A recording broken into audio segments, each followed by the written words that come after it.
আমার নাম মর্জিনা। আমি একটা সরকারি প্রাথমিক বিদ্যালয়ে পড়ি। আমি প্রতিদিন স্কুলে যাই। আমি ওইখানে প্রতিদিন একদিনও মিস দেই না।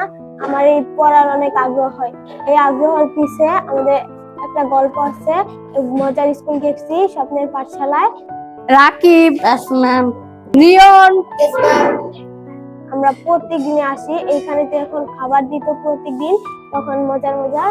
তখন আমাদেরকে একদিন বললো, তারপর আমরা রেগুলারলি এই স্কুলে আসি।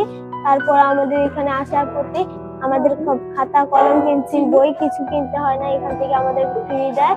তো আমরা এখান থেকে পড়ি, আবার পড়ছি, আবার বাসায় যাই।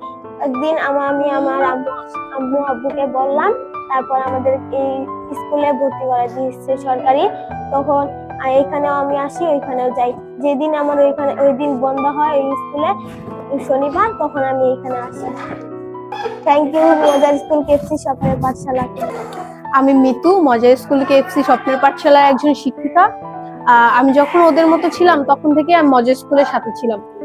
মজা স্কুল কেএফসি স্বপ্নের পাঠশালা আমাকে সুযোগ করে দিয়েছে আমি যেন এই শিশুদের হাতে খই দিতে পারি, তাদের স্বপ্ন দেখায় সহযোগিতা করতে পারি। ধন্যবাদ মজা স্কুল কেএফসি স্বপ্নের পাঠশালা।